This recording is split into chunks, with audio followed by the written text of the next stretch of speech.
The Kelvori homeworld was a quiet place. It had always been quiet. The Kelvori were not a loud people. They did not build massive cities that scraped the clouds. They did not launch 1,000 warships into the stars to show off their power. They were small in number, gentle in nature, and they lived on a warm green planet called Kelvori Prime, deep inside a system of 4 moons that turned slowly around their amber sun. For 200 years they had been part of the galactic sovereignty. That was the name of the great alliance of species that governed most of the known galaxy. It had hundreds of members, empires, federations, collectives, all bound together by treaties and agreements that had taken centuries to build. The sovereignty had its own council, its own laws, its own fleets. It was supposed to protect its members. The Kelvori had always believed that. They believed it right up until the day the Volkai came. The Volkai Dominion was not a new enemy. They had been known to the galaxy for almost a century. They were large, powerful, and they were cruel in a very organized way. They did not attack out of anger or madness. They attacked because they calculated that they could win, and winning was what they did. One by one, over 30 years, they had consumed 12 civilizations. Some fought back, some ran, some tried to negotiate. It did not matter. The Volkai always came, and the Volkai always won. When their fleet crossed into the Kelvori system, there was no warning, no message, no demand. Just ships, hundreds of them, appearing at the edge of sensor range like a dark wall moving through the stars. Elder Sathrek was the first official to be told. He was an old Kelvori with deep green scales and eyes the color of pale gold. He had spent most of his long life in service to his people. He had attended sovereignty meetings. He had signed treaties. He had shaken hands, or the Kelvori equivalent of it, with beings from 100 different worlds. He had believed, truly believed, that the sovereignty was a structure worth trusting. When the young soldier brought him the sensor report and placed it on the table in front of him, Sathrek sat very still for a long time. He read the numbers. 340 Volkai warships, moving at a steady pace, aimed directly at Kelvori Prime. He did not panic. He was too old for panic. He picked up the communication line and called the Sovereignty Council. The line connected after a short wait. A smooth, artificial voice informed him that the council was in session and could not be interrupted. He left a message. Then he sent an emergency transmission, a priority signal that was supposed to bypass all normal channels and reach the council's emergency desk immediately. He received an automated reply. His transmission had been received. Someone would respond within 48 hours. 48 hours. The Volkai fleet would reach Kelvori Prime in 31. Sathrek closed his eyes. He breathed slowly. Then he stood up, straightened his robes, and walked to the communications tower at the center of the capital. The tower was an old building. It had been built long before the sovereignty, back when the Kelvori were just beginning to reach beyond their own moons. It had tall walls and wide windows, and from the top floor, you could see almost the entire capital city. The low curved buildings, the long green fields at the edges of town, the rivers that caught the amber light of the sun and turned it to something almost gold. Sathrek looked at his city for a moment. Then he went inside and told the communications team what he needed. He needed to broadcast a distress signal, not just to the sovereignty, to everyone. A wideband transmission on every known frequency, aimed in every direction, carrying a simple message. The Kelvori were under attack. They were a peaceful people. They had done nothing wrong. They needed help. The team worked through the night. They built the signal. They aimed it at every major civilization they had contact information for. The Threnai Empire, the Asavari Collective, the Mulran Federation, the Dareshi Commonwealth, dozens of others. They sent it just before dawn. Then they waited. Velnoma was not an important person. She was aware of this. She worked a mid-level communications desk at a sovereignty relay station that nobody had a strong reason to visit. The station sat at the edge of a quiet sector, mostly processing routine trading notifications and the occasional scientific report. It was not exciting work. It was steady, organized work, and Vel Noma was a steady, organized person. She was a Lasari, a species with thin gray skin, 4 long fingers on each hand, and large dark eyes built for reading screens in low light. She had been working this desk for 6 years. She was good at her job in the way that very careful people are good at quiet jobs. She noticed things, small things. She filed everything neatly.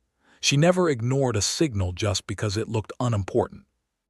The Kelvori distress transmission reached her station 11 minutes after it was sent.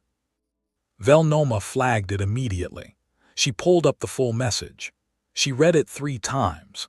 Then she reached for the emergency routing console and began forwarding it to the Council's active attention queue, not the normal queue, not the 48-hour queue, but the one reserved for genuine crises. The system rejected her request. She blinked. She tried again. The system told her that the Kelvori distress signal had already been received and logged by the Council, and that the matter was under review. Under review.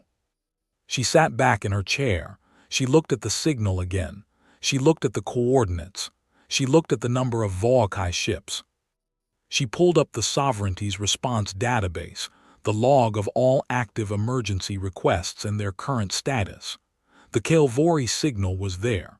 Its status read, pending assessment, secondary priority. Secondary priority. Vel Noma stared at that for a long time. She had been working at this desk for 6 years. She had seen how the Council moved. She had seen what pending assessment meant in real terms.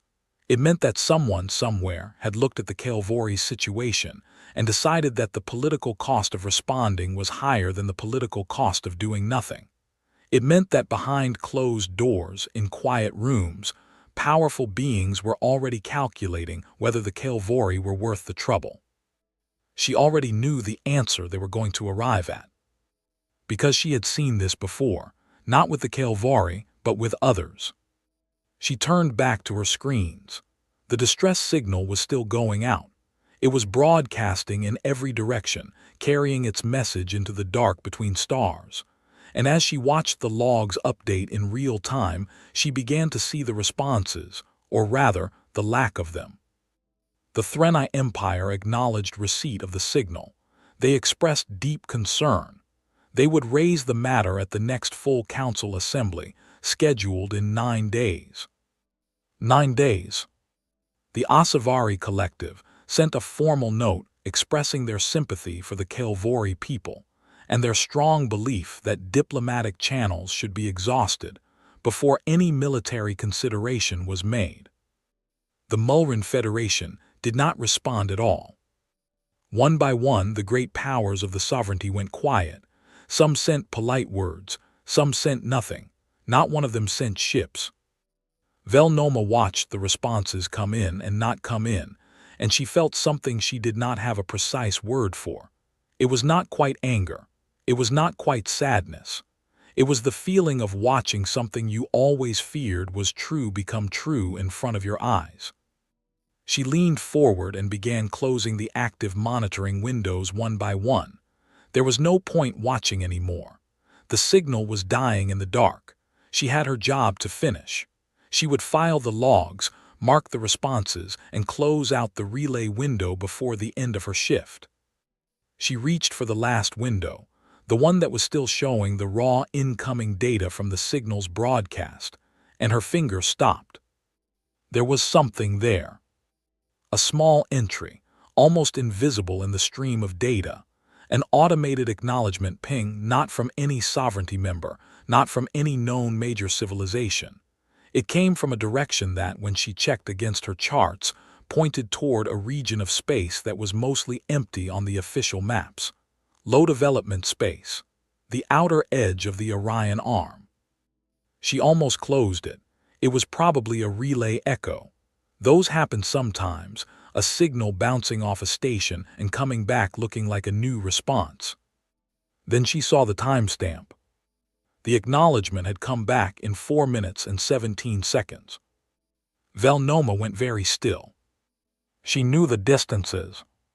She had been working with signal times and distances for 6 years.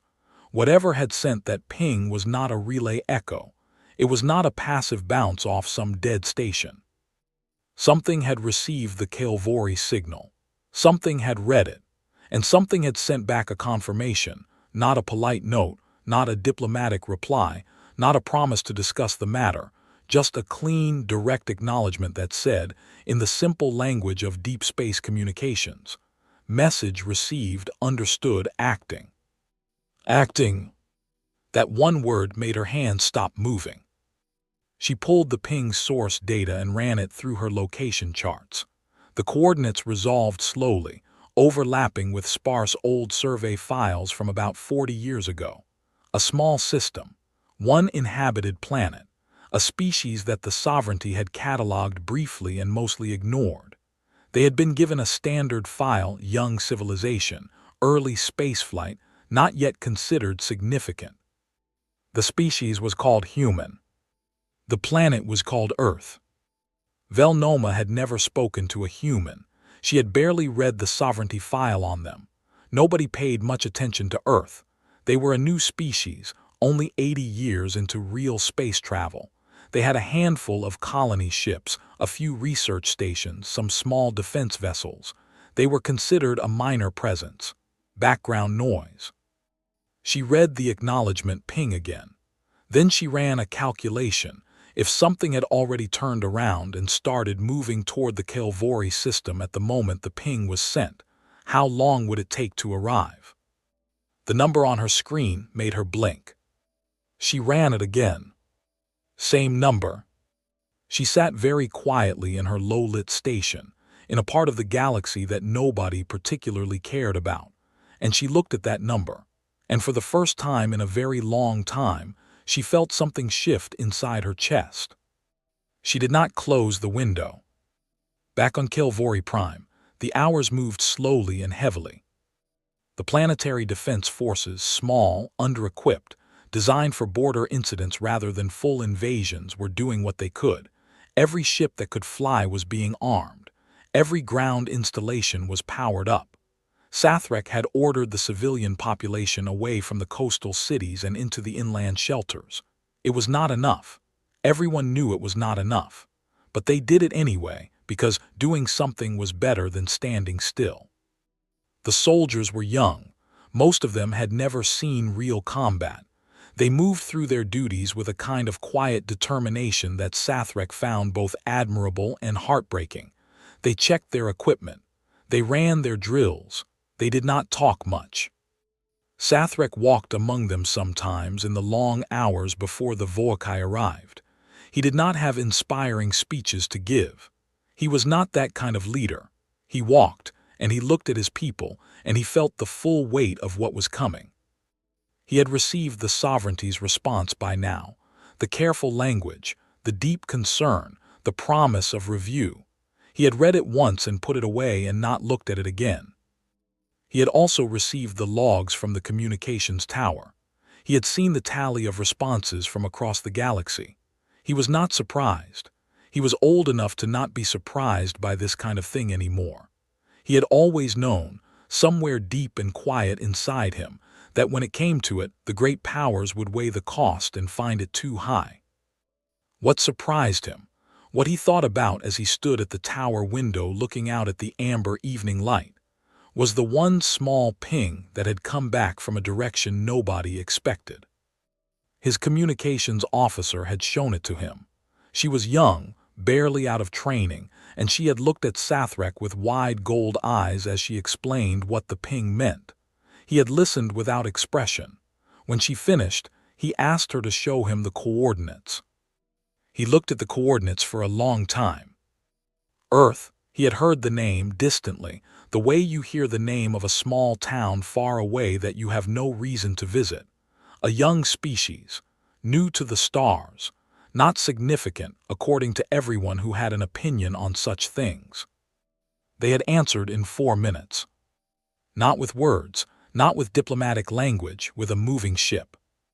Sathrek turned away from the window. He walked back to his desk and sat down.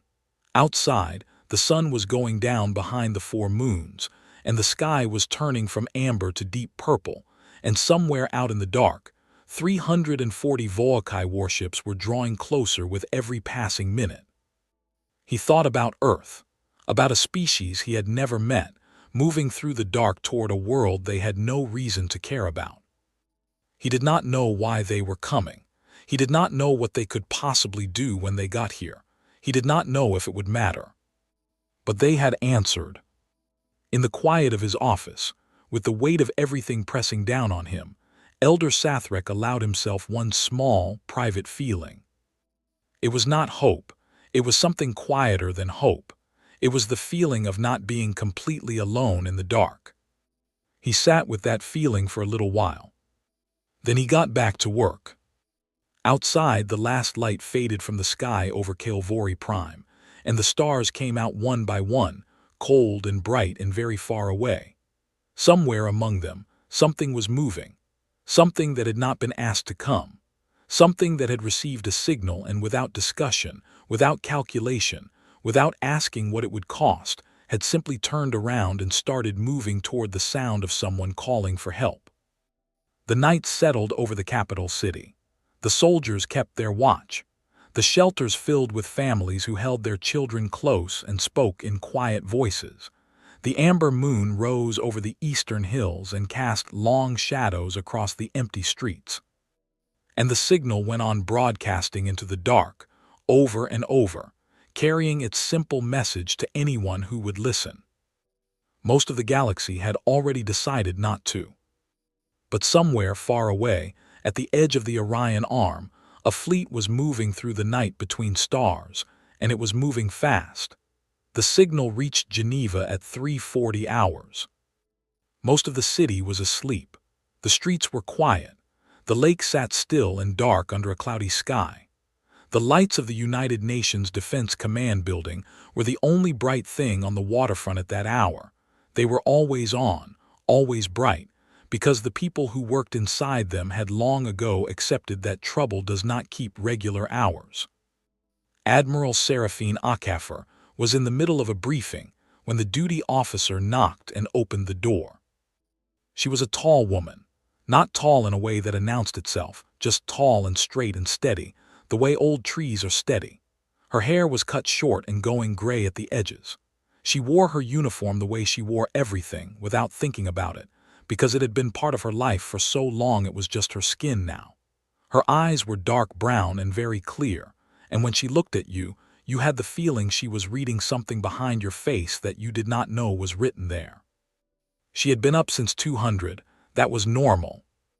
The duty officer handed her a printed transcript of the signal. She read it while the other people in the room waited. She read it the way she read everything, carefully, completely, without rushing. When she reached the end, she went back and read the part about the Volkai fleet again. Then she set the paper down on the table and looked at the duty officer. "Who else has it?" she asked. "Everyone," the officer said. "It's a wideband broadcast. The whole galaxy has it." "Who's responded?" The officer's mouth pressed into a thin line. "The Sovereignty is reviewing it. The Thren I sent a note. Nobody's moving." Akafer nodded once. She looked at the paper again. She looked at the coordinates. She did the math in her head. Then she stood up. "Get me the authorization codes," she said, "and wake up the fleet commanders." The briefing room went very quiet for a moment, not because people were afraid, because people were listening to the sound of something beginning. "Admiral," said one of the senior officers at the table, a man named General Foss, broad-shouldered, careful, the kind of person who liked to be sure about things before he moved. "We don't have a sovereignty mandate for this. The Kael'Vori aren't under our protection, legally speaking." "Legally speaking, 12 civilizations are gone," Akafer said. She did not raise her voice. She did not need to. "And the 13th is asking for help. I'm going to give it to them." General Foss looked at her for a moment. Then he nodded and reached for his communication device. Within 20 minutes, The building was fully awake. The UES Unbroken Promise was the largest warship Earth had ever built. It was not large the way some alien ships were large, not designed to be impressive from a distance, not built with grand curves and ornamental structures meant to signal power to other civilizations. It was large the way a working tool is large, because the job required it. Every part of it had a purpose. Every piece of its hull plating was there for a reason. It was a ship that had been built by people who understood war and were not romantic about it. Commander Darius Solano was in the middle of a training exercise when the order came through. He was in the tactical simulation room on Deck 7, working through a multi-vector defense problem with his team. He was 38 years old, dark-skinned, with a permanent small frown that was not unfriendliness but concentration, the expression of a man who was always thinking about the next problem before the current one was finished. He was very good at his job. His job was figuring out how to win fights, and he had a talent for it that went beyond training. He thought sideways. He saw angles that other tacticians missed. His teams sometimes found him frustrating to work with, because he would make a decision that looked strange, and 3 steps later it would become obvious and brilliant. When the order came through, he read it, turned to his team and said, "Pack it up, we have a real one." Nobody asked questions, they packed it up. Dr. Yumiko Hara was in her quarters reading when she received her notification. She was the ship's head of xenodiplomacy, the person responsible for communicating with alien civilizations, understanding their cultures, finding the words that built bridges instead of walls. She was a small woman with a calm face and very precise hands, and she read twice as fast as most people and forgot almost nothing. She read her notification. Then she pulled up everything in the ship's database on the Kael'Vori. It was not a lot. The sovereignty's file on them was thin. She read it in 20 minutes and thought about it for another 10. Then she got dressed and went to work. Chief Engineer Bram Osa was already in the engine room when the order came through. This was not unusual. Bram was almost always in the engine room. He was a heavy man, not fat but dense, as if he had been built more solidly than other people. He had enormous hands that were always slightly dirty and a slow, quiet way of speaking that made people assume he was slow and quiet in his thinking too. He was not. He was one of the fastest problem solvers on the ship. He just did not feel the need to announce it. He read the order. He nodded to himself. He called his team together and told them they were moving on emergency deployment, that the drives needed to be at full readiness in 3 hours, and that anyone who needed sleep should get it now because they were not going to get much once they were underway. Then he went back to what he had been doing, which was fixing a small seal on an auxiliary power conduit that nobody else had noticed was showing early wear. He fixed it quietly and thoroughly and moved on to the next thing. The fleet assembled in the dark. Not just the Unbroken Promise. 487 ships in total, gathering from across the solar system and the near colonies. Carriers, dreadnoughts, destroyers, frigates, fast-response gunships that could cross a combat zone in seconds and hit hard before anyone had time to react. Supply ships, medical transports. Ships designed for functions that most other civilizations had not yet thought of, because humans had a way of building solutions to problems before the problems fully arrived. The gathering took 6 hours. To an outside observer, to someone watching from the sovereignty's relay stations, for example, it must have looked strange.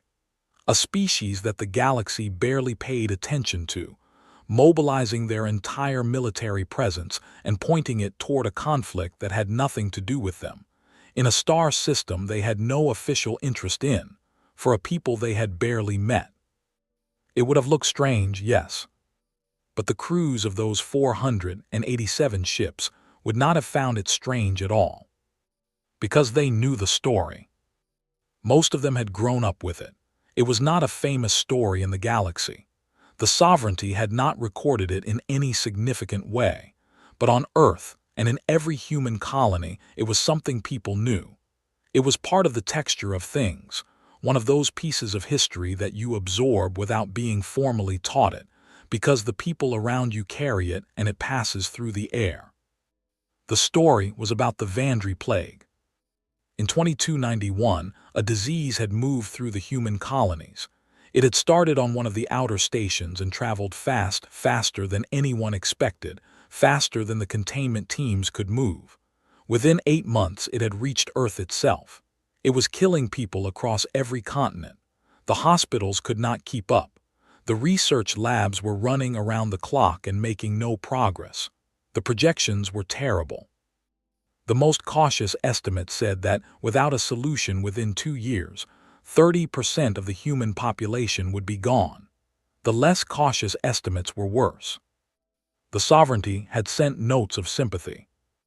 But while the great powers were writing their notes, a medical transmission arrived from an unexpected source. A data package, enormous, detailed, containing biological research that human science had not yet reached. Research on immune response systems that were structurally similar to human biology. Analysis of pathogen behavior that matched the Vandry plague's pattern almost exactly. It had come from the Kelvori. Nobody had asked them. Nobody had known they were working on it. They had received word of the plague from their own long-range monitors, and some of their scientists had looked at the biology involved and recognized something, a pattern, a connection that they were equipped to address. So they had worked on it, quietly, without announcement, and when they had something useful, they had sent it. It cost them. The sovereignty had not been pleased. The Kelvori had acted outside the official channels. There had been political consequences, slow ones, quiet ones, the kind that show up as reduced trade agreements and less favorable treatment at council meetings.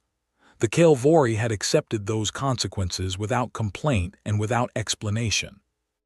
The research they sent had saved 70,000 lives in the first year alone. Over time, as the treatment was refined and applied, the full count was higher. The Kelvori had never once mentioned it again. They had not done it for recognition. They had not done it as a bargaining chip.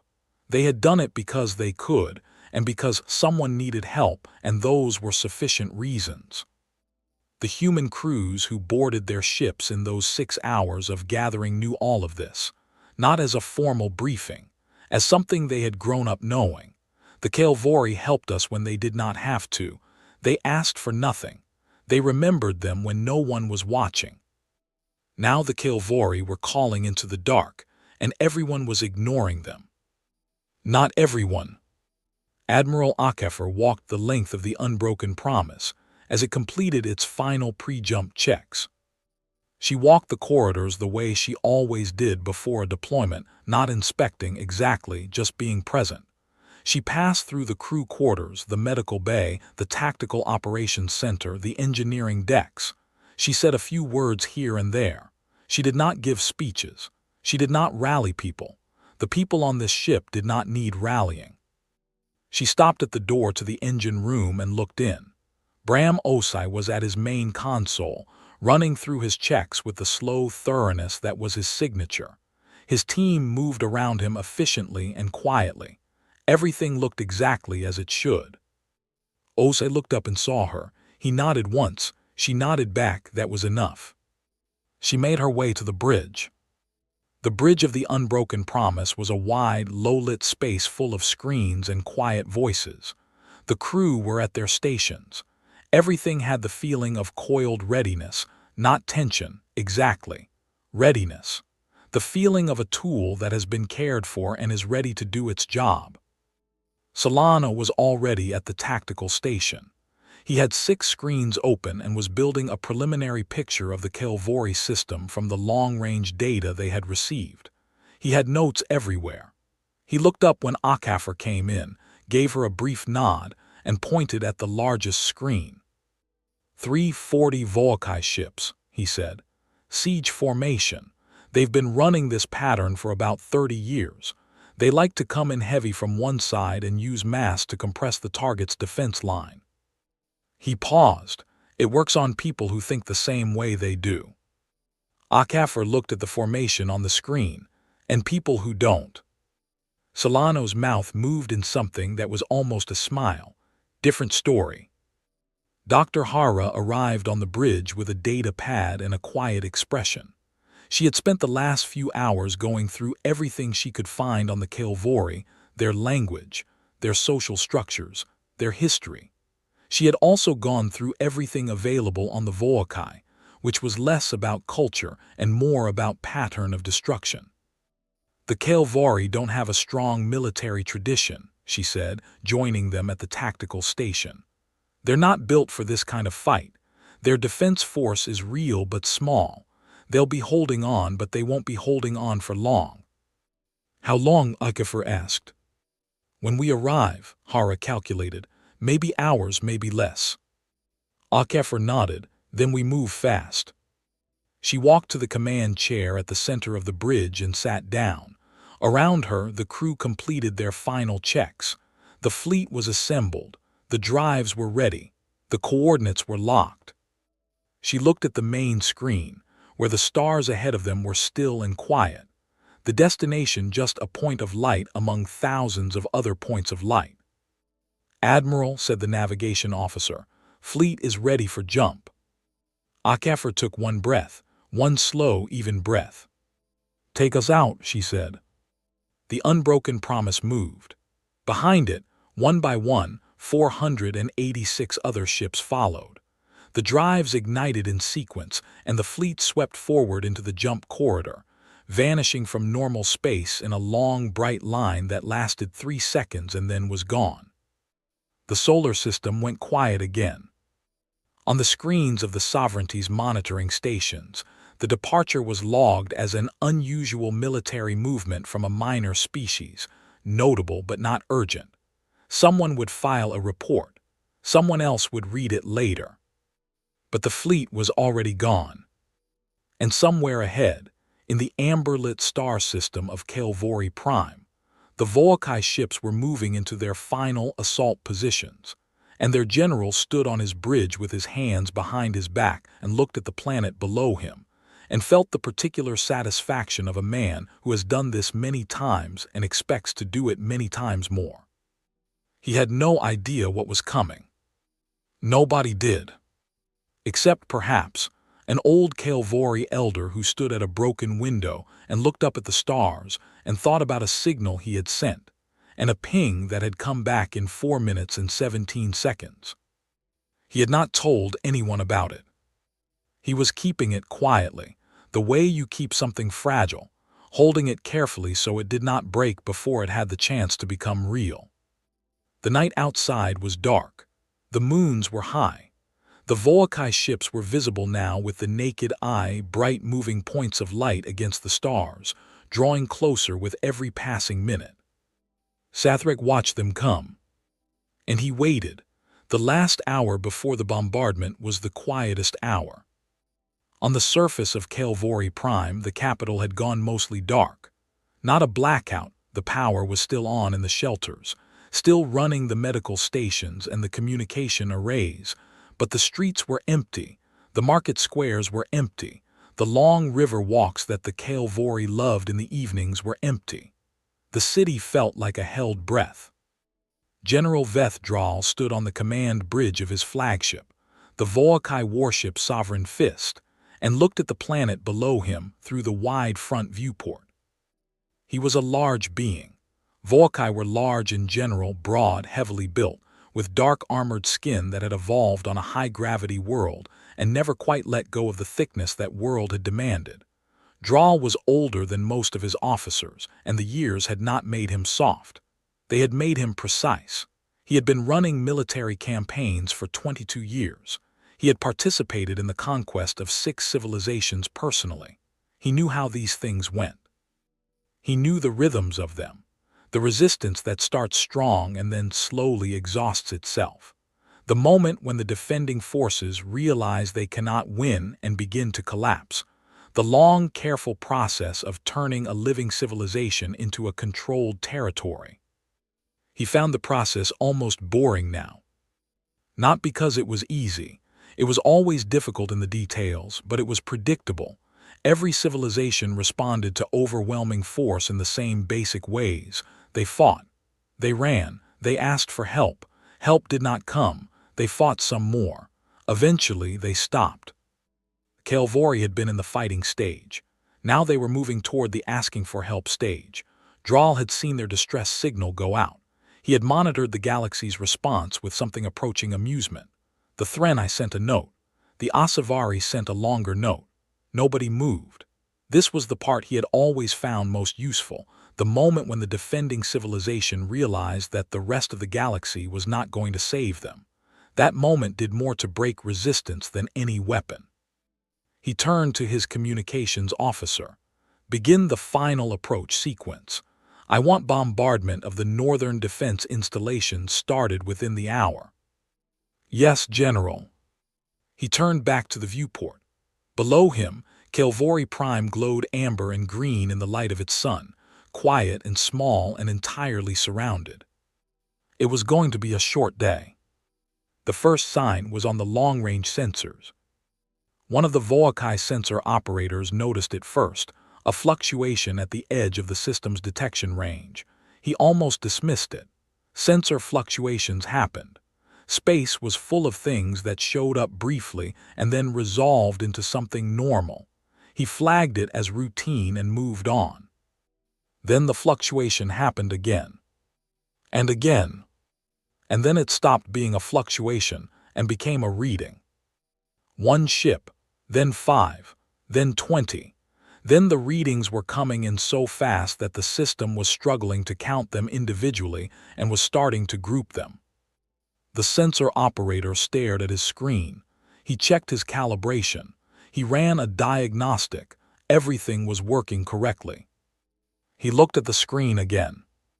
He picked up his communication line and called the bridge. Draal was still at the viewport when the call came through.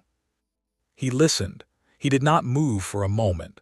Then he turned around and walked to the sensor station himself. He looked at the screen. He watched the numbers resolving. He said nothing. The numbers kept climbing. They were past 100 now, past 150. The sensor system had finished its grouping calculation and was now displaying a single consolidated number at the top of the screen, updating every few seconds as new ships dropped out of jump. Past 200. Past 300. Past 400. Draal's sensor officer turned to look at him. The young officer's face was carefully controlled, but his hands had tightened on the edge of his console. General, he said quietly, 487 signatures, unknown configuration, moving into combat formation. Draal looked at the number. Then he looked at the formation the ships were taking, which the sensor overlay was beginning to map in basic geometry. It was not a defensive arc. He recognized defensive arcs. He had broken through dozens of them. Defensive arcs were what you used when you were trying to protect something. This was not a defensive arc. He knew what a hunting formation looked like too. This was that. Identification, he said. The communications officer ran the query. The answer came back in a few seconds. UES Unbroken Promise, she read. Leading vessel, United Earth Defense Command. She paused. The rest of the fleet is also registering as Earth vessels, General. Draal said the word slowly. Earth. Yes, General. He knew the name. He had a general awareness of most spacefaring civilizations in this part of the galaxy. It was useful information for a man in his position. He pulled what he knew about Earth from memory. Young species, 80 years of serious spaceflight, small presence. No major conflicts on record outside their own system, not sovereignty members in full standing. By any measure, a minor player. He looked at the 487 ships, currently arranging themselves between him and Kelvori Prime. He opened the communication channel himself. He did not usually do this. It was below his rank to speak directly to opposing forces, but he was curious. Earth vessel, he said. This system is under Voakai Dominion authority. You are in a declared military zone. Identify your purpose and withdraw immediately. A brief pause. Then a woman's voice came back, calm, clear, not aggressive. Just matter-of-fact in the way that people are matter-of-fact when they have already decided what they are doing, and do not particularly need to explain themselves. This is Admiral Seraphine Akafer, United Earth Defense Command. We're here because someone asked for help. A pause that lasted exactly the right amount of time. You have 20 minutes to begin your withdrawal. After that, we will teach you what 80 years of war looks like. Draal stared at the communications console. Around him, his officers were very quiet. He had been threatened before, many times, by species that had large fleets and long histories of conflict and real military muscle behind the words. He had assessed those threats and decided which ones were real and which ones were posturing. He looked at 487 ships in a hunting formation. He thought about the 20 minutes. He had 12 civilizations behind him, 12 conquered worlds. He had not gotten to 12 by being careless with risk assessments. He looked at the formation again. He looked at the way those ships were arranged, not just the numbers, but the geometry. It was not a formation he had seen before. It did not follow any of the tactical patterns his databases contained for known spacefaring civilizations. It was something else, something that had been built from a different set of assumptions about how a fight should be structured. He did not like that. "Hold position," he said to his fleet. "Do not begin bombardment." He was not withdrawing, but he was not starting yet either. He was watching. On the unbroken promise, the 20 minutes passed in near silence. Akafer sat in her command chair. Solano stood at his tactical station with 6 screens active, watching the Volkai fleet's position updates in real time. Dr. Hara was at the communications desk, monitoring all channels. Bram Osai's voice came through on the internal line periodically with quiet engine status updates, each one the same, all systems ready. At minute 19, Solano looked up from his screens. "They're not moving," he said. "I know," Akafer said. "They think we're bluffing." "I know," she said again. The 21st minute arrived. "All fleet," Akafer said into the open channel, "execute pattern Solano 7, now." What happened next was something that Volkai sensor operators would try to describe in reports for years afterward, and never quite managed to capture correctly. The Earth fleet did not charge forward. It did not form a wall and push. It did not do any of the things that a large fleet, by conventional doctrine, was supposed to do. It split. Not into 2 parts, into 11 distinct groups of ships, each one moving in a different direction at the same moment, spreading outward from their original formation position like the fingers of a hand opening.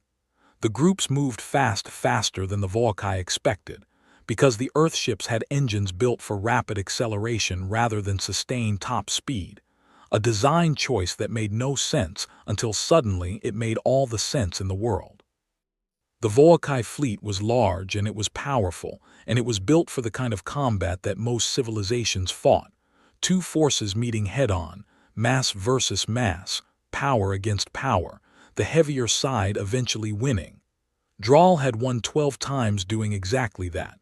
His fleet knew how to fight that fight in their sleep. They did not know how to fight this fight. The 11 groups curved around the Volkai formation from multiple directions simultaneously. 3 of them went high above the orbital plane. 2 went deep below. The others came in from angles that the Volkai's defensive coverage had not been designed to address, because no enemy in 12 campaigns had ever moved like this. Draal's ships tried to reorient. He was fast. He was a good commander, genuinely, and he began issuing orders to split his own fleet in response. But his ships were built to hold formation, to move as a single massive fist, and breaking them into smaller groups went against everything their construction and their doctrine were designed for. The first strikes hit from 3 directions at the same moment. The Volkai had strong shields. Their armor plating was among the best in the sector. They were built to take punishment and keep functioning, but the Earth fleet did not hit them in the places their armor was strongest. The ships had been watching for 30 seconds, scanning, mapping, looking, and when they struck at the specific points where the Volkai design left gaps. Not obvious gaps, small ones. The kind that only mattered when you knew exactly where to aim. On the Kael'Vori surface, Elder Sathrek was watching from the communications tower. The tower's exterior screens showed a rough sensor map of the space above the planet. It was not a perfect picture. The Kael'Vori's sensor equipment was limited, but it showed the broad shapes of what was happening. He could see the large mass of the Volkai fleet. He could see the smaller, faster shapes of the Earth ships moving around it like water moving around a stone, not hitting it straight on, but finding every crack and flowing into it. The young soldier who had been assigned to stand with him, a private named Teva, barely 20 years old, with bright amber eyes and a way of holding her weapon like she was trying to convince herself it would be enough, watched the screen with wide eyes. "Who are they?" she asked quietly. The elder was quiet for a moment. He watched one of the Earth ships perform a maneuver that made no logical sense until it suddenly revealed a Volkai vessel's unprotected flank, and then it made complete sense. "The ones we helped," he said, "a long time ago." Teva looked at him, then she looked back at the screen. "They came," she said. It was not quite a question. It was the sound of someone watching something they had mostly stopped believing in becoming real in front of them. "They came," Sathrek said. The battle lasted 4 hours and 17 minutes. There were moments when it was not going well. 3 Earth ships were destroyed in the first 40 minutes. The Volkai were not helpless, and their weapons were powerful, and in the sections of the fight where they managed to get Earth vessels into the kind of direct confrontation they were built for, they were dangerous. 14 people died on the destroyer UES Resolute when a Volkai energy burst found a seam in its hull. The UES Meridian took heavy damage to its engine section and had to pull back from the line. The crew of the small frigate Crosswind held their position for 20 minutes against 3 Volkai ships twice their size, buying time for a flanking group to get into position, and when the flanking group arrived, the Crosswind had taken damage to 11 of its 14 systems and was running on reserve power, but it was still there.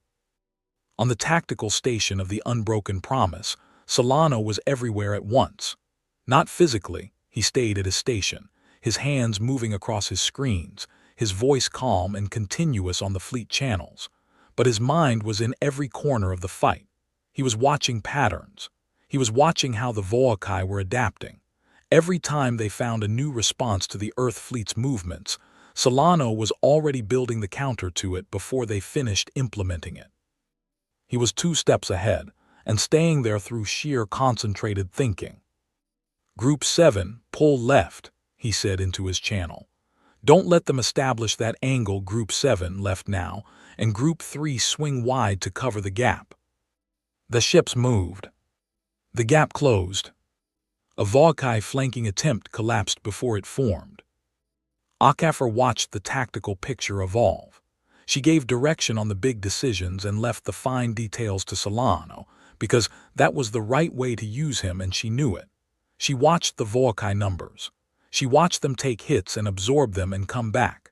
She watched them take hits and not absorb them and slow down. She watched the ratio shifting slowly in one direction. In the engine room, Bram Osai was managing a crisis that most of the ship did not know about. The third direct hit the Unbroken Promise had taken had sent a shockwave through the secondary power distribution system. Nothing catastrophic, but 2 relays were showing stress fractures, and if they failed, it would reduce the ship's main drive output by 30%. 30% reduced drive output meant 30% reduced maneuverability. 30% reduced maneuverability at this point in the fight could matter. Os had 3 engineers on it. He was also on it himself, his large hands moving with a delicacy that seemed impossible given their size. Replacing a relay component while the ship continued its combat maneuvers around him, and the deck shook every few minutes from weapons fire. He finished, He ran the diagnostic. The fractures were contained. He keyed his line to the bridge. "Engine systems nominal," he said. On the bridge, nobody knew anything had been wrong. The turning point came at the 3-hour mark. The Volkai fleet had been slowly compressing under the pressure of the Earth formation, not because they had broken, but because they were being systematically cut off from each other. The 11 groups had been, over 3 hours, very carefully herding. The casual observer watching the battle might have thought it was chaotic. It was not. It was a slow, patient, deliberate process of reduction. Each move had been building toward a specific geometry. At 3 hours and 4 minutes, that geometry was complete. The Volkai fleet was, for the first time in any of its 12 campaigns, completely surrounded. Not just outmaneuvered, not just under pressure from multiple sides, completely enclosed in a sphere of Earth vessels, every escape angle covered, every retreat path blocked by a ship or a group of ships positioned exactly to cut it off. Draal stood at his tactical station and looked at the display and understood what had happened. He had been managed. For 3 hours, this fleet of Earth ships, this young species, this minor civilization, these 80-year spaceflight newcomers had been managing him, moving him, not fighting him directly, but guiding him slowly, patiently, step by step, into exactly the position they wanted him in. He had not seen it happening. He saw it now. His flagship had taken significant damage. His fleet had lost 40 vessels, not destroyed mostly, but damaged enough to pull out of the fight. The remaining 300 ships were inside a sphere of Earth vessels, and the Earth vessels were moving inward. Draal stood very still for a long moment. He was not a man who felt fear easily, but he was a man who knew when a calculation had gone wrong. He had built his career on honest assessments of situations. The honest assessment of this situation was clear. He opened the channel to his fleet. His voice, when it came, was different from the voice he had used at the start of the day. Not broken, not panicked, just quieter. "All vessels," he said, "fall back." The sovereign fist turned. Behind it, the Volkai fleet turned with it. They moved for the edge of the system, and the Earth ships let them go, not out of mercy, exactly, but because Akafar had given specific orders that pursuit beyond the system boundary was not the objective. The objective was the Kael'Vori system. The objective was the planet below. The objective was already achieved. On the surface of Kael'Vori Prime, Teva watched the Volkai ships moving away on the screen. She watched until the last one cleared the edge of the sensor map. Then she turned to Elder Sathrek. He was still looking at the screen. His old gold eyes were very calm and very bright. "Is it over?" Teva asked. "This part," he said.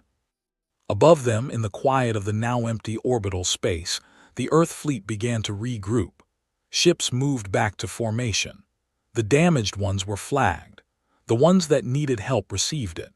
The communications channels opened up, not for tactical commands anymore, but for damage reports, crew checks, the practical business of taking stock of what had just happened.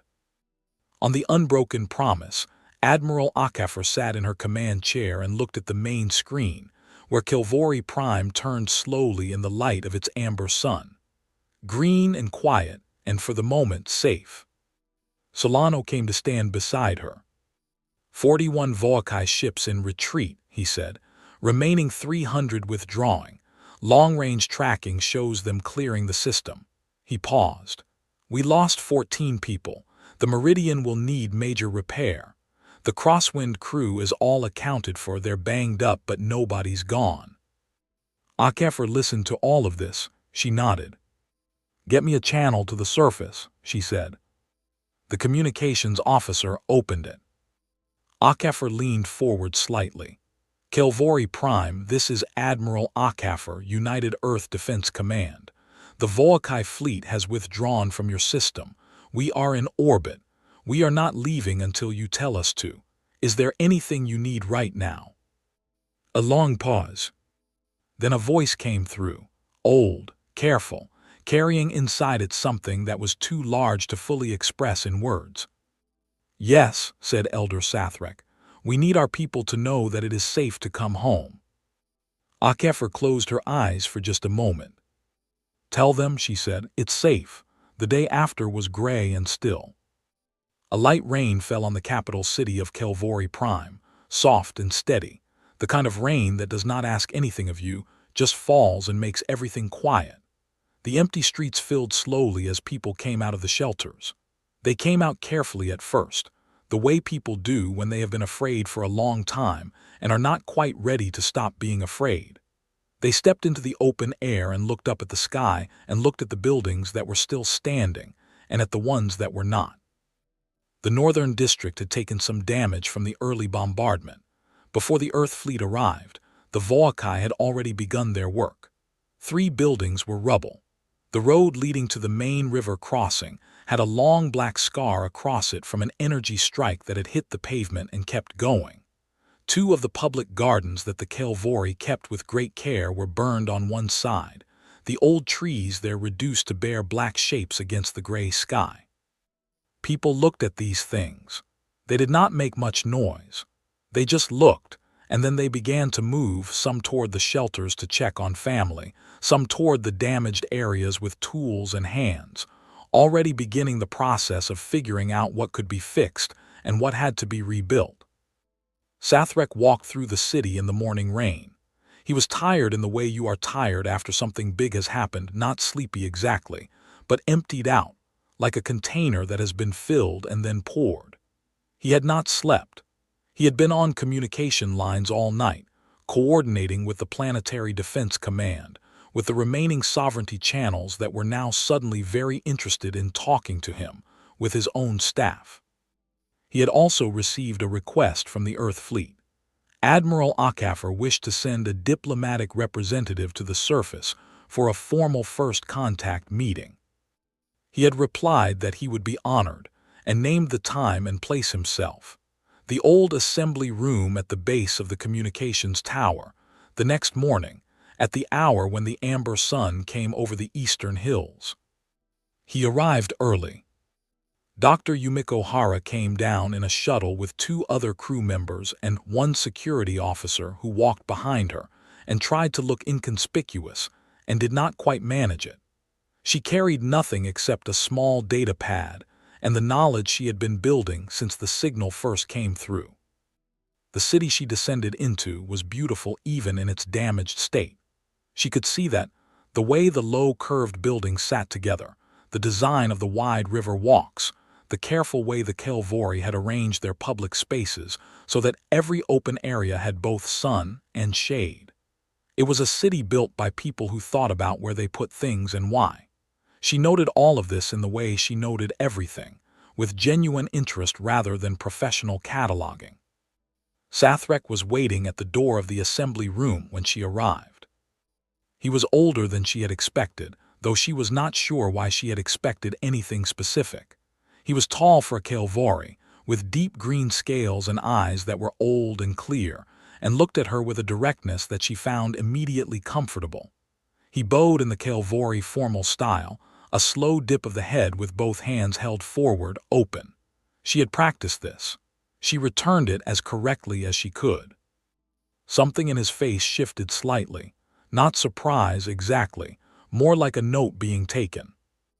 They went inside and sat across a low table from each other. Tea was brought, a Kelvori drink, amber and light, that tasted like warm wood and something faintly sweet.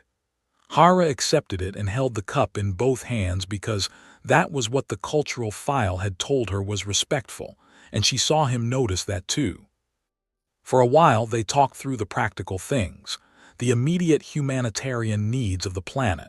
What the Earth fleet could provide, medical supplies, they had brought those knowing they would be needed, engineering support for the structural damage, communications assistance. These were easier things to talk about. They had clean answers. They could be handled.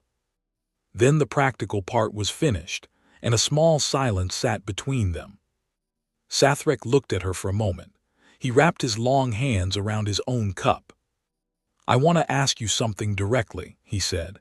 His voice was careful and considered, as if each word was being placed down rather than spoken. "I would like an honest answer, not a diplomatic one." "I'll do my best," Hara said. "Why did you come?" he asked. "Not the political explanation, not the official language. We are a small people. We are nothing in the scale of the galaxy. We have no resources that Earth needs. We have no strategic value to you. The sovereignty was not going to thank you for this, and they did not. You spent ships and lives in a system that you have no official connection to." He looked at her steadily. "I have spent the night trying to understand, and I cannot find the calculation that makes this make sense." Hara set her cup down. She had thought about how to answer this question since before the fleet left Earth. She had gone through several versions, careful versions, diplomatic versions, versions that framed it as policy or principle or strategic long-term thinking. She had dismissed all of them on the shuttle down. He had asked for honesty. She would give him honesty. "In 2291, she said, "we had a plague." She watched his face. Something moved behind his eyes. "It was killing us," she continued. "Our research was not fast enough. We asked the sovereignty for help and received notes of concern. We asked every spacefaring civilization we had contact with. Nobody moved." She paused. "And then a data package arrived. Biological research, exactly what we needed. It came from Kelvori Prime. No warning, no introduction, no request for anything in return. Just the research, and it saved us." Sathrek was very still. "We know what it cost you politically," Hara said. "The sovereignty reduced your trade access. Your council seat was downgraded. You were penalized for acting outside official channels." She looked at him directly. "You never complained. You never told anyone what you had done. You just accepted the consequences and moved on." A long pause. "How do you know about the consequences?" he asked quietly. "Because we paid attention," she said. "We were the ones you helped. We made it our business to understand what happened to you because of it. We watched. For 96 years we watched. We were not powerful enough to do much about it for a long time, but we remembered." Sathrek set his cup down on the table. He looked at it. "There are people alive on Earth today," Hara continued more quietly, "who are only alive because of something your scientists did. Their children are alive. Their grandchildren. 70,000 in the first year. More after that. They don't know your name. They don't know where the research came from, but they are alive." She let that sit for a moment. "You didn't think anyone was watching. You did it anyway. That matters." The assembly room was quiet. Outside, the rain continued its soft work. Somewhere in the street, the sound of people beginning to move things and fix things drifted in through the old walls. Sathrek looked up. "We did not do it expecting anything," he said. "We know," Hara said. "That's part of why we came." He looked at her for a long moment. Then he picked up his cup again. His hands, she noticed, were not quite steady. "Our people have a word," he said. "There is no good translation. It means approximately the debt that exists between those who have helped each other, even when neither one knew they were building it." He looked at the table. "I did not think it still applied to us. After so long, I thought we had been forgotten." "Not by us," Hara said. He nodded once, slowly, with a heaviness that was not sadness but something weightier, the feeling of putting down something you have carried for a very long time. They sat together in the quiet room while the rain fell outside, and for a while neither of them spoke, because there was nothing more that needed to be said just then. 3 days after the battle, Admiral Akafer was summoned to speak before a special emergency session of the Galactic Sovereignty Council. She attended via long-range communication link from the bridge of the Unbroken Promise, her image appearing on the council chamber's main screen as a live transmission. The council chamber was a vast circular room on the Sovereignty's central station, and it was full. Every major member civilization had sent representatives.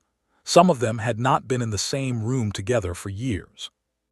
The session opened formally. The Sovereignty's presiding officer, a Threnai diplomat named Ambassador Kale, tall and silver-skinned and possessed of a voice like polished stone, outlined the situation. The United Earth Defense Command had, without authorization, entered a declared military zone and engaged a foreign power. This was a violation of sovereignty protocol. There were members present who wished to discuss sanctions. There were members present who wished to discuss Earth's status within the broader sovereignty framework. There were members who had quite strong feelings about a species that had been largely peripheral now inserting itself into galactic affairs in this manner. Akefer listened to all of this without expression. When Ambassador Kale invited her to respond, she leaned forward slightly toward the communication lens. "Thank you," she said. "I would like to put something in front of the Council." She nodded to the communications officer on the Unbroken Promise, who transmitted a document to the Council chamber's display system. It appeared on the main screens for every member to see. It was a list. A long list, 12 items. Each item was the name of a civilization, a species, a world, a culture, followed by 2 columns of data. In the first column, the date their distress signal had been received by the sovereignty. In the second column, the sovereignty's response. Pending review, pending review, pending review, under assessment, diplomatic note sent, pending review. 12 names, 12 responses, 12 civilizations that were now either conquered, destroyed, or absorbed into the Vaukai dominion. The council chamber was very quiet. Akefer let them look at it for a full minute. She did not rush. "I want to be clear," she said, when the minute was done. "I am not here to accuse this council of cowardice or bad faith. I understand that the sovereignty is a complex body with competing interests and significant political constraints. I understand that unilateral military action creates precedents that are legitimately concerning. I understand all of that." She paused. But 12 civilizations asked for help, and nobody came, and when the 13th asked for help we came, and the Vaukai fleet withdrew. Another pause. "You are within your rights to sanction us. You are within your rights to review our status in the sovereignty framework. You can do whatever the rules of this council allow you to do." She looked directly into the communication lens so that her eyes met the screen in the council chamber as directly as possible. "But we will tell you this. The next time a signal comes in from any species in any system, we will answer it. We will answer the one after that. We will keep answering. That is not a threat. It is a statement of what we are and what we do." She sat back. Ambassador Kale looked at her across several light minutes of space. The silence in the council chamber lasted a long time. In the end, no sanctions were formally proposed. Several members requested additional discussions. Several others quietly moved to update their own emergency communication protocols. The session was closed without resolution, which in sovereignty terms often meant that the matter had been quietly set aside because nobody had found a good argument for the opposing position. Akefer closed the communication link and sat in the quiet of her bridge. Solano came to stand beside her. He had listened to the whole thing. "You think they'll call again," he said, "meaning the council, meaning the sovereignty." "Eventually," she said. And we'll go to those too." He nodded. He almost said something else. Then he just nodded again and went back to his station. In the engine room, Bram Osai was filing his post-engagement maintenance report. The hull fracture from before the battle, the one he had patched during the FTL jump, he listed under routine maintenance, noting only the repair type and materials used. He filled in the date, initialed the form, and moved on to the next item. His supervisor would review the report the following week and notice nothing unusual. On the 4th day, a young Kelvori soldier came to find Elder Sathrek. It was the same young soldier who had stood beside him during the battle, Teva. She found him in his office, working through the long stack of administrative tasks that a crisis always leaves behind it. He looked up when she knocked. "What is it?" he said. She was holding something, a printed document, the kind that humans apparently used for official correspondence, off-white paper with text in 2 languages. She held it out to him. "It came from their fleet," she said, "for me." He took it and read it. It was a notification, an application received, a process begun. He read it twice, then he looked up at her. "You applied to their defense command," he said. "Yes," she said. He looked at her for a moment, at her amber eyes and her straight posture and the way she held herself, not quite a soldier yet, but almost. He thought about the night she had stood beside him watching the battle unfold on the screen, asking who those ships were. "They have offices on 3 colony stations," she said. "I found the application process through the communications officer on the Earth ship that was doing our repair assessment. She helped me." A small pause. "I want to do what they do." Sathrek looked at the document. He looked at the name of the agency printed at the top. United Earth Defense Command. He thought of the 487 ships that had come from nowhere, from a species that owed them nothing, to stand between his people and the worst thing they had ever faced. He handed the document back. "Then do it," he said. She took it carefully. She bowed the deep formal bow, not the quick one. Then she left. Sathrek looked at the empty doorway for a moment. Then he looked out the window at the city, where the rain had stopped and the amber sun was beginning to come through the clouds, touching the curve of the river and the tops of the low buildings and the people in the streets who were still, slowly, coming home. He thought about a ping that had come back in 4 minutes and 17 seconds. He thought about what that meant. He thought about the young soldier walking out of his office with a document in her hands and something new in her eyes.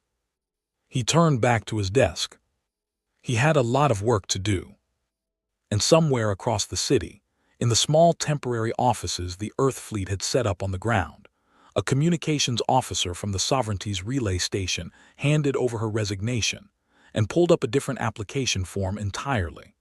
Her name was Velnoma, and she had gray skin and large dark eyes and a very precise way of noticing things that most people missed, and she had made her decision quietly and completely during the 4 days since the battle, without drama and without regret. She filled out the form carefully, double-checking every answer. She submitted it. Then she sat back in her chair and looked out the window at the amber sky over Kelvori Prime, and she felt, for the first time in a long time, like she was exactly where she was supposed to be. 1 year was enough time to see what had changed. Some things had changed completely. Some had barely changed at all. The galaxy was large and old and slow to move, and one battle in one star system, even a battle that had sent the Voakai Dominion retreating for the first time in 3 decades, was not enough to remake it all at once. The Sovereignty still met. The Council still deliberated. The great powers still wrote careful diplomatic notes and assessed political costs, and moved with the measured slowness of institutions that have existed for centuries and intend to exist for centuries more.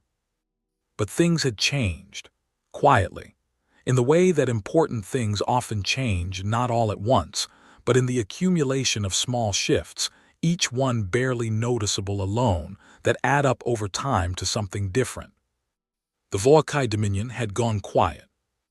Not silent, they were still there, still a power in their region, still the most dangerous military force in the sector by most measures, but they had not moved. In the 12 months since the retreat from Kelvori Prime, there had been no new campaigns, no new signals of imminent attack against any neighboring civilizations. Their fleet had returned to their core systems and stayed there. Their diplomatic channels, usually silent, had begun, tentatively, to show some activity. Quiet conversations. Exploratory messages.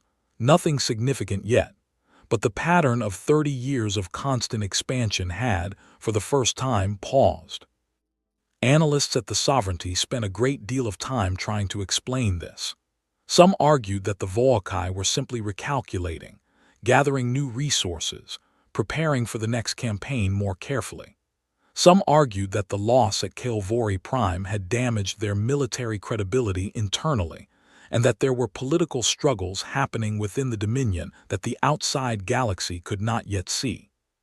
Some argued that the Voakai, for the first time, had genuinely uncertain information, an unknown force, an unpredictable tactical style, a species they could not model, and that they were waiting until they understood what they were dealing with. All of these analyses might have been correct.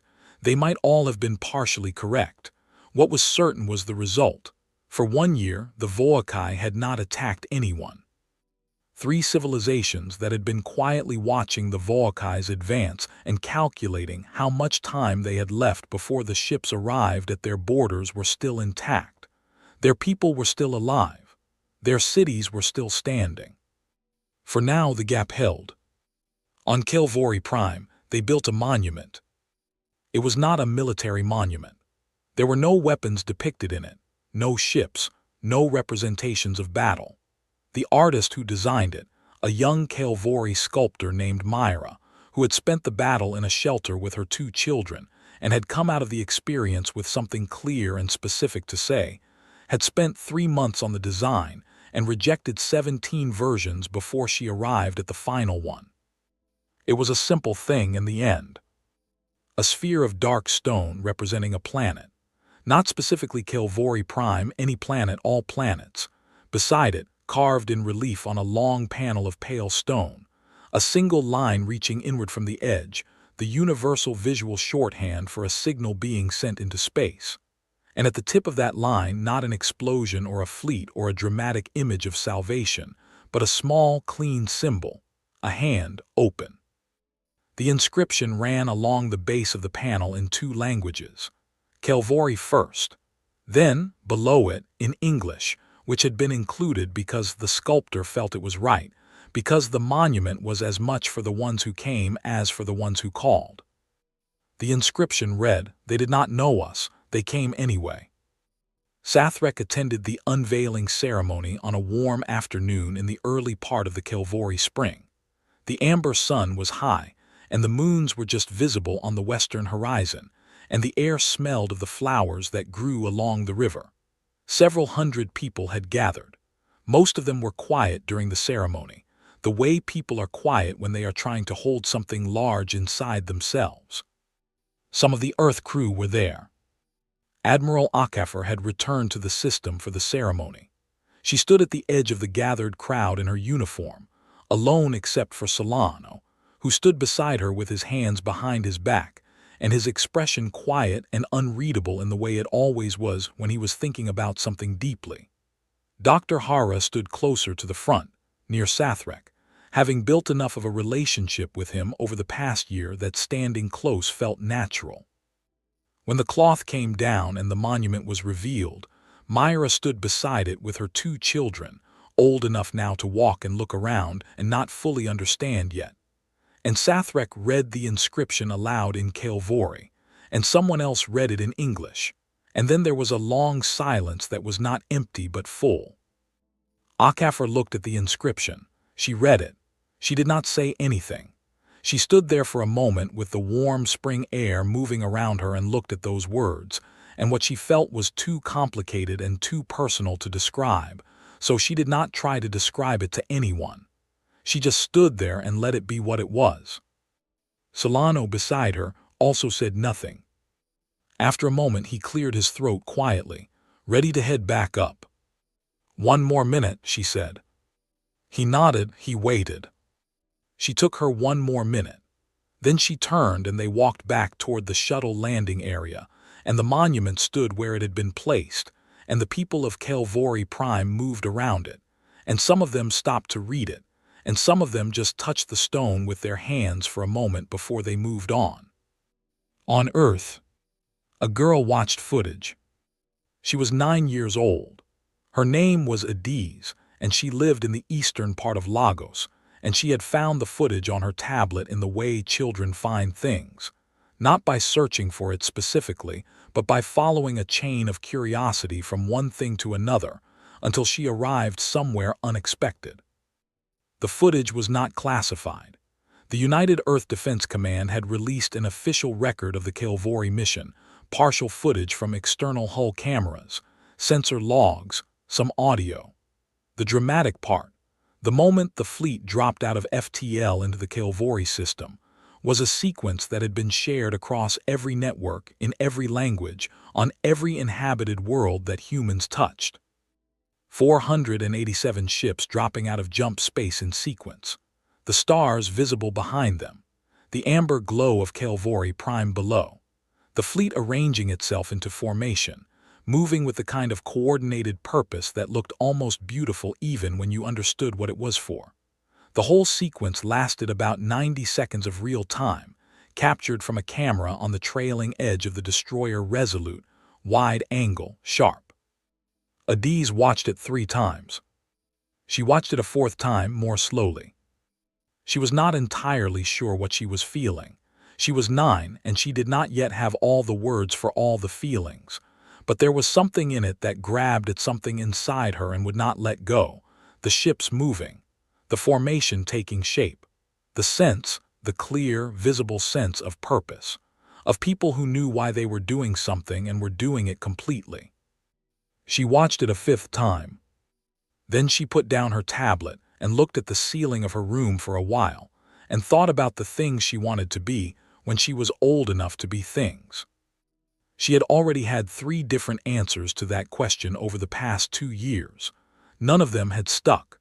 They had all been interesting for a while and then become something else, something that felt more like the right answer the longer she thought about it. She was beginning to think she had her answer now. She picked up the tablet again and pulled up the United Earth Defense Command's public information page, the one she had found linked from the footage. It had sections for recruitment, for academy programs, for youth interest registration. There was a section for educational programs starting as young as 12. She read that section carefully. Then she closed the tablet and went to find her mother, because there were some things you wanted to tell someone else before they became fully real inside you. The unbroken promise returned to regular patrol duty 6 weeks after the Kelvori ceremony. Their assigned area was a wide stretch of space at the edge of the contested zone, the border region between sovereignty space and the sectors that were either ungoverned or under Volkai influence. It was not a quiet posting. There were things to watch, things to respond to, the constant work of maintaining a presence in a region that needed one. The crew settled back into the rhythms of patrol duty, watch rotations, maintenance schedules, training exercises, the small domestic rituals that keep a ship's community healthy over long deployments. Solano ran his tactical exercises. Hara maintained the communication protocols with the nearby inhabited systems. Bram Os tended to the engine room with the same steady thoroughness he always gave it, fixing things before they became problems, leaving no report empty, keeping the great ship running exactly as it should. Akefer ran the ship. She ran it the way she ran everything, with directness and care, paying attention, making decisions cleanly, not wasting the trust her crew gave her. She knew each of her people well enough to know when they were tired and when they were sharp, and when they needed something she could give, and when they needed something she could not. She took care of them the way a good commander takes care of their people, which is to say constantly, and without making it look like effort.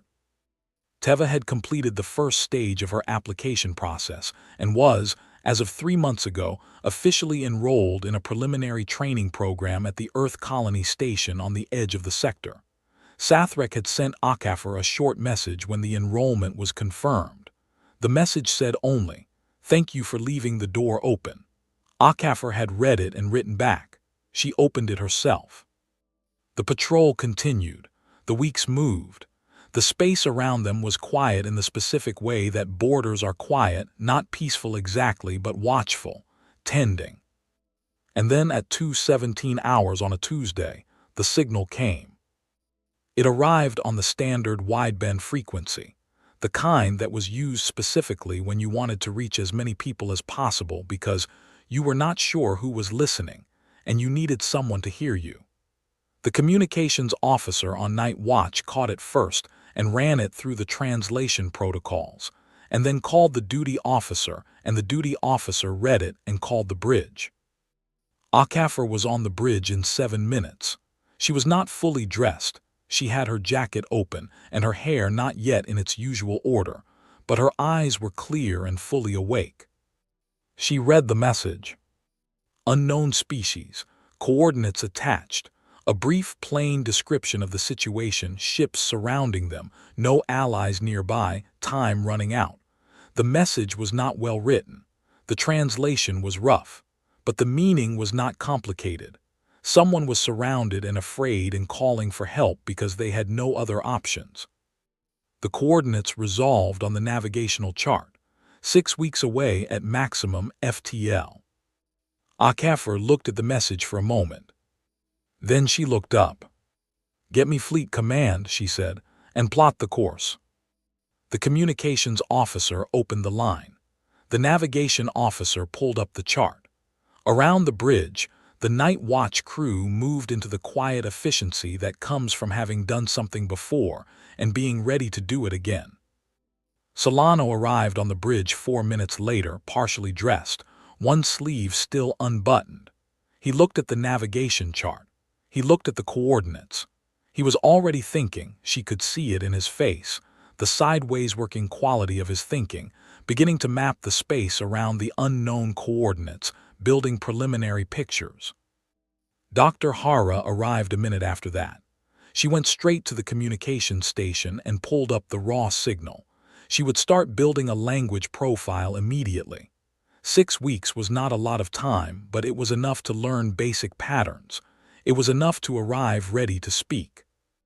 In the engine room, Bram Osai received the order to prepare for extended high-speed transit. He put down the coolant seal he had been inspecting and called his team. His voice was the same as always, slow, steady, carrying no particular drama. "We're moving," he said. "Make it ready." On the bridge, Akafar confirmed the course and looked at the main screen.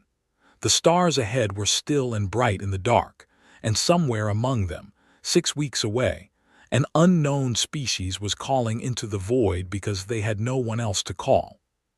They did not know anything about Earth. They did not know anything about the humans who were now reading their words. They did not know about Kelvori Prime, or the battle that had been fought there, or the monument that stood in a spring city with an inscription in 2 languages. They did not know about the girl in Lagos who was reading about recruitment programs. They did not know about a young Kelvori soldier beginning her training at a colony station on the edge of the sector. They did not know about any of it. They only knew they were afraid, and there was no one coming. They were wrong about that last part. The unbroken promise moved. Its drives engaged with a deep, clean sound that traveled through the hull and into the feet of everyone aboard. The stars ahead shifted as the ship accelerated, pulling toward the jump corridor that would take them to the unknown coordinates on the navigation chart. Other ships began to move behind it. The fleet assembled in the dark the way it always did, not slowly, not with ceremony, but with the practiced speed of people who have done this before and understand what it means. Ship after ship, falling into formation, drives igniting one after another in the dark of deep space. Akafar watched them assemble on the rear-view display. All those ships, all those people, moving toward the sound of someone who had called for help and did not expect an answer. She turned back to the forward view. The jump corridor opened. And somewhere, in a part of the galaxy that no human had ever visited, in a star system whose name they did not yet know, a people sat in the dark and waited and were afraid, not yet knowing that 487 drives had just ignited on their behalf, not yet knowing that something old and stubborn and impossibly loyal to the idea of showing up was already moving through the stars toward them. They thought no one would come. They were wrong. They had always been wrong about that. Because there was one species in the galaxy, young and sometimes foolish, and sometimes frightened and sometimes mistaken, and never ever perfect, that had made a decision a long time ago, so deep inside itself that it was not a policy or a strategy or a doctrine, but simply a fact about what they were. That when someone calls for help, you answer. You answer the first call. You answer the call after that. You keep answering. And so the fleet moved through the dark between stars, and the galaxy turned slowly around them. And far behind, on a warm green planet bathed in amber light, a monument stood in the spring air with an inscription in 2 languages, and the river caught the sun and turned it to gold. And somewhere above, among all the cold, bright stars, something was moving toward the sound of fear with open hands. Answering. Always answering.